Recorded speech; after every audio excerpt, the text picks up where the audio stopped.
de Falla set is just exuberant, and it's really fun to listen to, and it's very Spanish flavored. They're very exciting pieces to play on the piano, and really well written for the voice, and I love the way they fit together. It's another one that's easy to listen to because you know where it's going. You know the kind of like sexy and exotic feel that, and you can kind of picture what kind of person would be singing those pieces.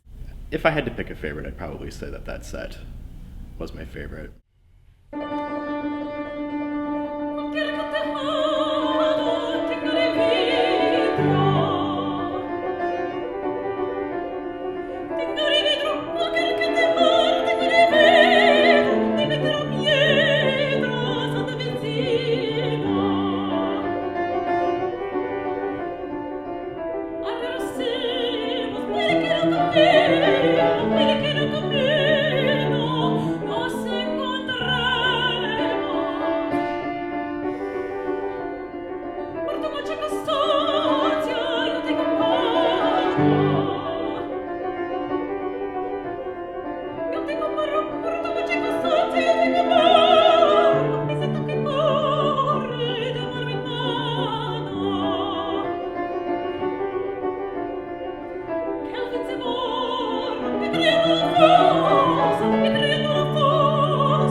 I like working with Saira a lot.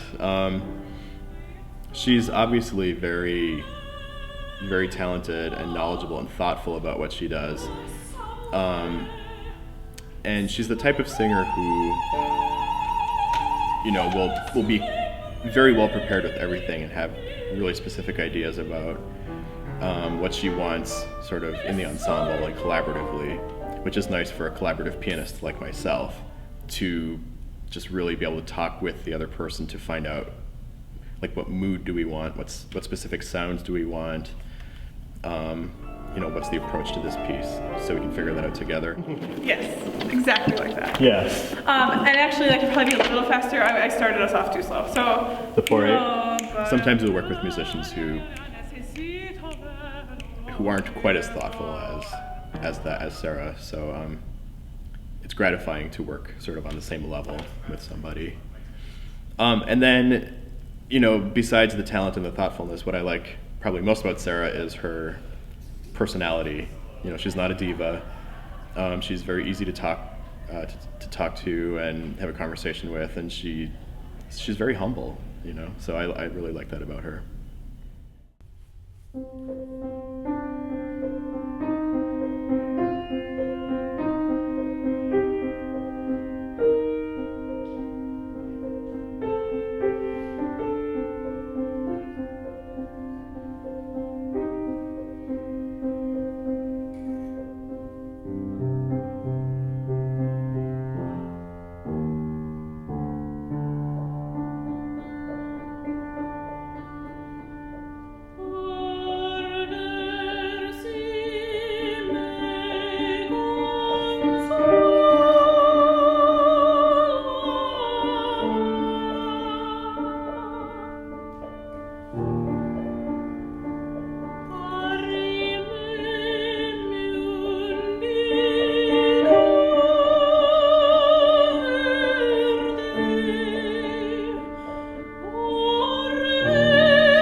I love Ruben. I met Ruben almost 3 years ago. I think 3 years ago now. Almost at the exact moment that I quit my corporate job. And we were doing a short performance at the Italian Cultural Center where I sang a couple arias and then a couple other singers sang as well. And at the time, Ruben was still working at his day job, as we musicians like to call it. 8 hours a day in a cubicle without a window. Doing essentially the same work over and over. He wasn't focusing 100% on just his playing career. I had gotten a call from this woman who was engaged to play a concert of Italian arias at the Italian Community Center in Milwaukee. And it came at this point when I was sitting in my cubicle thinking, okay, the way out of the cubicle is to take every single opportunity that comes along so I can start building up this network again. It didn't sound like something that I would be super excited about doing, but I had just made this pledge to myself that I was going to take anything that came along. So I said, yes, I'll do it. And Saira was one of the singers.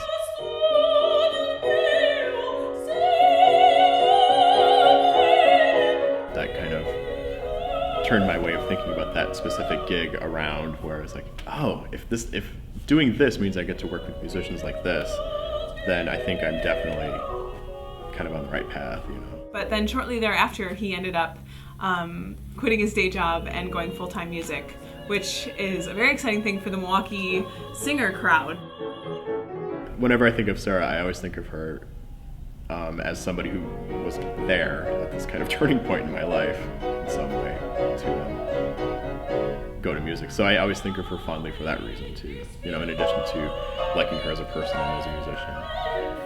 Plus, as a collaborative pianist, he's good at listening to a singer and having that critical ear and understanding like what kind of tempi changes might help a singer's voice. And he always has really instructive criticism for me when we're working together, and I appreciate that as well.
I especially think, between this recital and all the other work I do, I'm so involved in outreach and getting music out into the world and kind of communicating opera to people who otherwise maybe wouldn't have a chance to hear it or see it.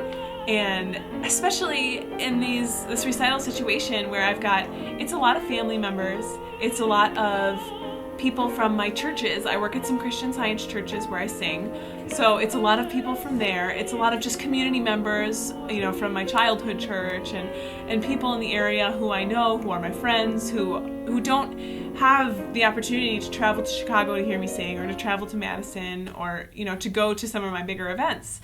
So putting on a small recital like this for that kind of audience is really exciting for me, and I try to think of what would be the kind of music that they can grasp, but at the same time will kind of push them beyond their limits, make them think outside the box and hear something that they probably wouldn't hear anywhere else.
Seeing the program that Sarah had picked out that she wanted to do for the recital was also exciting for me to work on as well.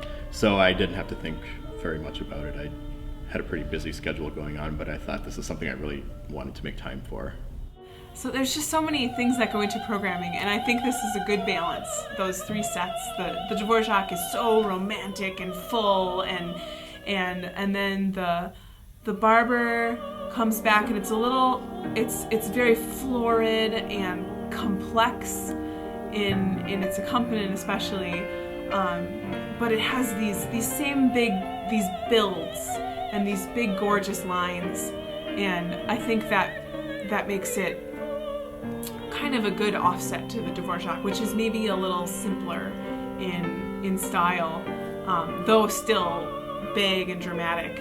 And then ending with the Falla is it's so thrilling and exciting, and there again you've got great piano music, wonderful things for Ruben to perform, and just a little extra flair that maybe isn't apparent in the Barber set.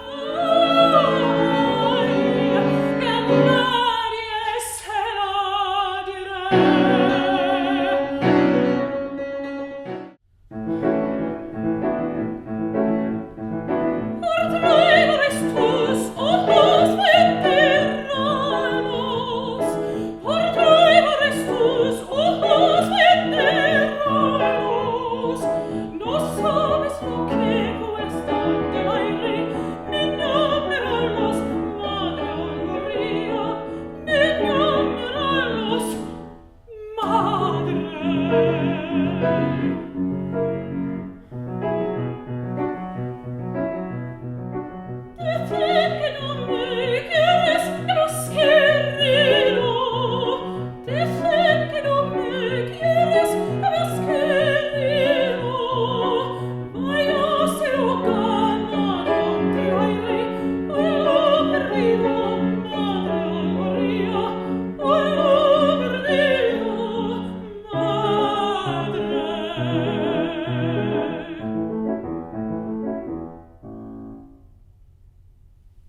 I try very hard to just stay in the music. So really focused on what I'm singing and why I'm singing it. You know, you really have to just stay in the moment when you're performing.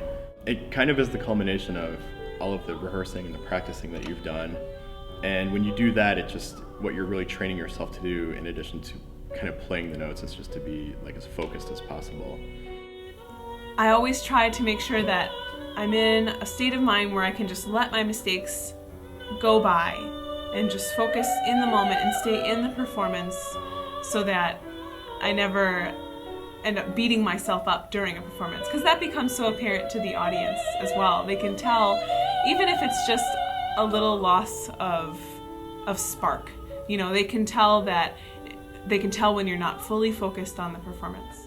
So I mean, you're just focused on issues of musicality then, you know, I mean, it's a given that you know what the notes are and you don't have to think too much about what notes you're playing, but then you need to kind of think about phrasing and making just really beautiful musical statements. And it's a lot of it's constant listening to the person that you're making music with too, to see sort of what, to not only do what you've been rehearsing, but to see kind of what new thing you can bring to it this time that you're playing it. So it's difficult to not let yourself come out and kind of take note of your audience and take note of the people that are watching and listening and things that might be happening in the audience. But that's one of the things we're trained for, and one of the things that we continually work hard at our whole lives, really trying to stay focused and in the moment and connected with your pianist and creating. And there are times when your brain will play tricks on you, and for some reason you'll have just some completely random thought that has nothing to do with the piece you're doing, or maybe even what's going on in your life at the moment. But it's a little like meditation, in that you have to kind of observe that it's there, but then put it away because you can't linger on it for any amount of time, because that'll just ruin the purpose of the performance.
You can sort of feed off the energy and the anxieties even, and sort of the excitement of each other to kind of, you really do feel that when you're performing too.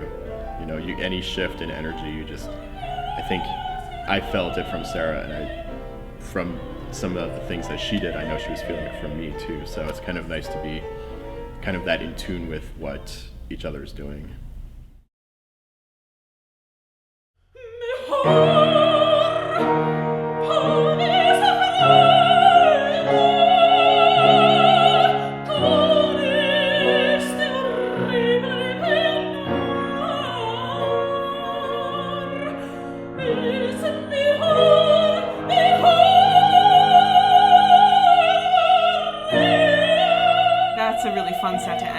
and it ends so strong then with the final aria that I chose is just really, really powerful.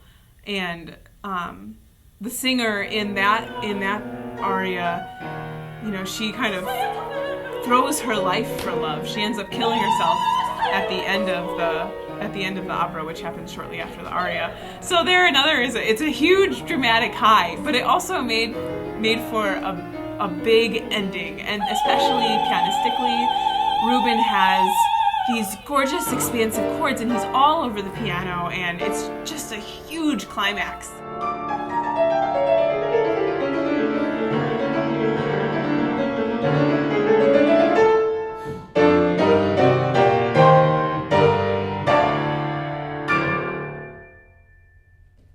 There was just no better choice.